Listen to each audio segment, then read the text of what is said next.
नमस्कार, मी यामिनी आपल्या foods corner या चॅनलमध्ये तुम्हा सर्वांचं खूप खूप खूप मनापासून स्वागत करते. आज आपण असा केक बनवणार आहोत ज्यात मैद्याचाही वापर केलेला नाही आणि अंड्याचाही वापर केलेला नाही. असा पौष्टिक केक आज आपण बनवणार आहोत. या केकमध्ये मी गव्हाचं पीठ आणि रवा यांचा वापर केलेला आहे आणि सगळ्यात महत्त्वाचं म्हणजे तूप कढवल्यानंतर जी बेरी शिल्लक राहिलेली असते ती आपण फेकून देतो, तर ती फेकून न देता त्या बेरीचा मी या केकमध्ये वापर केलेला आहे. हा केक मुलांसाठी सुद्धा खूप पौष्टिक आहे. तर व्हिडिओ शेवटपर्यंत नक्की बघा. चला तर मग पटकन रेसिपीला सुरुवात करूया. सगळ्यात आधी आपण केकसाठी लागणारं साहित्य बघूया. तर केक तयार करण्यासाठी लागणारं साहित्य आपण बघूया. त्यासाठी मी घेतलेली आहे 1 वाटी पिठी साखर, 1 वाटी तूप कढवून जी शिल्लक राहिलेली असते ती बेरी 1 वाटी, 1 वाटी गव्हाचं पीठ, 1 वाटी बारीक रवा, 1 वाटी दूध आणि अर्धी वाटी तूप आणि 1 चमचा खायचा सोडा. चला तर मग रेसिपीला सुरुवात करूया. त्यासाठी सगळ्यात आधी 1 वाटी पिठी साखर आपण मिक्सरच्या भांड्यात घेऊया. यात मी साखर बारीक केलेली होती म्हणून भांडं भरलेलं आहे. तर यात घेऊया 1 वाटी पिठी साखर आणि नंतर यात टाकणार आहोत 1 वाटी बेरी आणि हे दोघं छान मिक्स करून घ्यायचे मिक्सरच्या भांड्यामध्ये, जेणेकरून बेरीचे तुकडे किंवा बारीक कण राहणार नाही. आता हे छान मिक्सरच्या भांड्यामध्ये मी बारीक करून घेतलेलं आहे. बेरीचे कण शिल्लक नाही आता यात. बेरी सुद्धा छान बारीक झालेली आहे. आता हे आपण एका भांड्यात काढून घेऊया.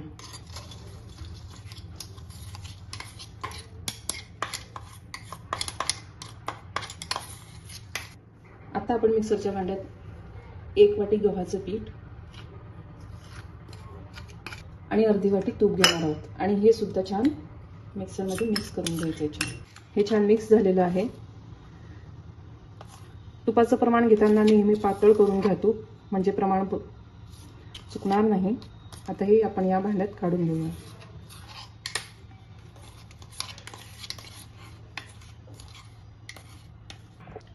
आता आपण यात घालणार आहोत 1 वाटी बारीक रवा आणि दूध, 1 वाटी दूध. आधी थोडंच घाला, नंतर जसं लागेल त्याप्रमाणे घालू शकता. हे सुद्धा छान बारीक झालेलं आहे आणि हे सुद्धा या भांड्यात आपण आता काढून घेऊया. आता हे राहिलेलं दूध सुद्धा यात टाकायचं आहे. आता हे सगळं साहित्य मी याप्रमाणे मिक्स करून घेऊ. हे खूप घट्ट झालेलं आहे, तर यात आपल्याला अजून दूध लागणार आहे. तर थोडं दूध ॲड करूया आणि पुन्हा मिक्स करून घेऊया.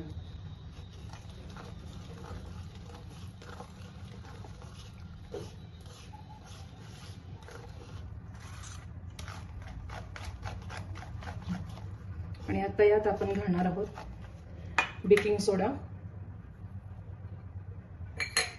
आणि पुन्हा मिक्स करून घेऊया.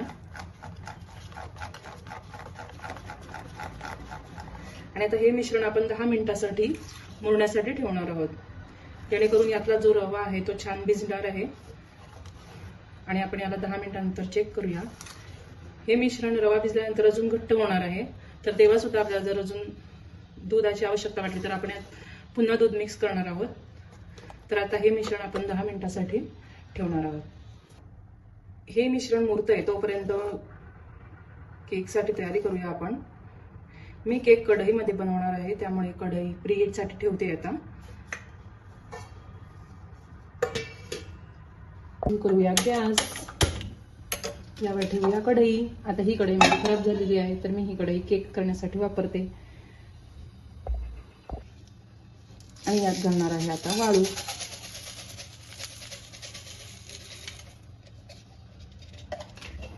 हे आता प्रीहीट करायसाठी ठेवूया.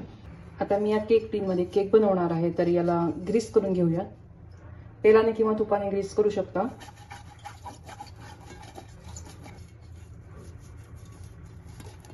आणि आता इथे केक टीन सुद्धा रेडी आहे.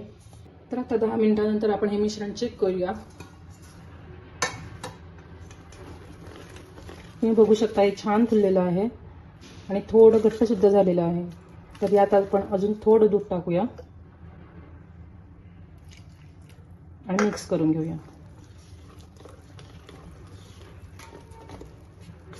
या प्रकारे कन्सिस्टन्सी ठेवायची आहे. आणि मुलांना आवडतात म्हणून यात आता थोडी टाकूया आपण चेरी.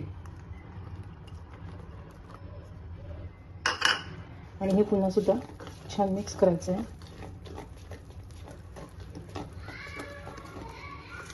आणि आता हे मिश्रण जाणार आहे केक टीनमध्ये. टीन आपण ग्रीस करून घेतलेलं आहे. यात आता हे मिश्रण टाकूया.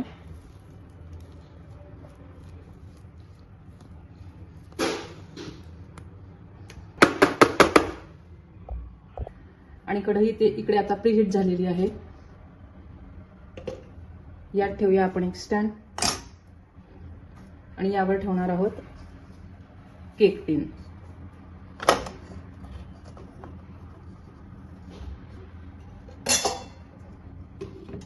लो ते मीडियम फ्लेमवरती 30 ते 35 मिनिटासाठी ठेवायचं आहे. आणि नंतर आपण चेक करूया. नंतर आपण केक चेक करूया टूथपिकने झालेला आहे की नाही ते. तुम्ही बघू शकता केक छान फुललेला आहे. आपण टूथपिकने चेक करूया. टूथपिकला काहीही चिकटत नाहीये म्हणजे केक छान झालेला आहे. आता करूया गॅस बंद. आणि आता हा केक आपण थंड होण्यासाठी ठेवणार आहोत. टीनमधून केक काढताना कधीही घाई करू नका. केक पूर्णपणे थंड होऊ द्या. आता केक छान झालेला आहे थंड. तर तुम्ही बघू शकता कडेने सुद्धा छान सुटलेला आहे तो. अजून आपण छान सुरीने कडा काढून घेऊ त्याच्या.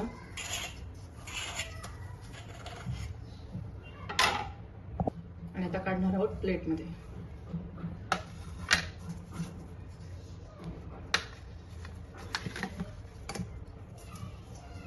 वाव.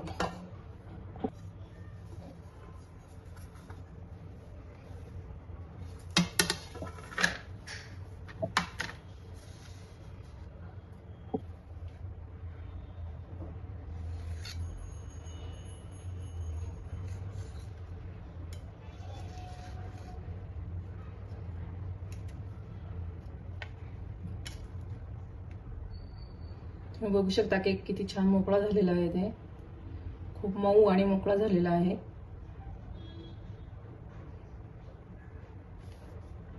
या केकमध्ये कुठेही मैद्याचा वापर केलेला नाही आहे, त्यामुळे हा केक पौष्टिक आहे. तर मुलांना सुद्धा खूप आवडतो हा केक. तुम्ही एकदा ही रेसिपी नक्की ट्राय करा. आणि कशी वाटली हे कमेंट करून नक्की सांगा. आणि अशाच पौष्टिक रेसिपीसाठी चॅनलला सबस्क्राईब करायला विसरू नका. धन्यवाद.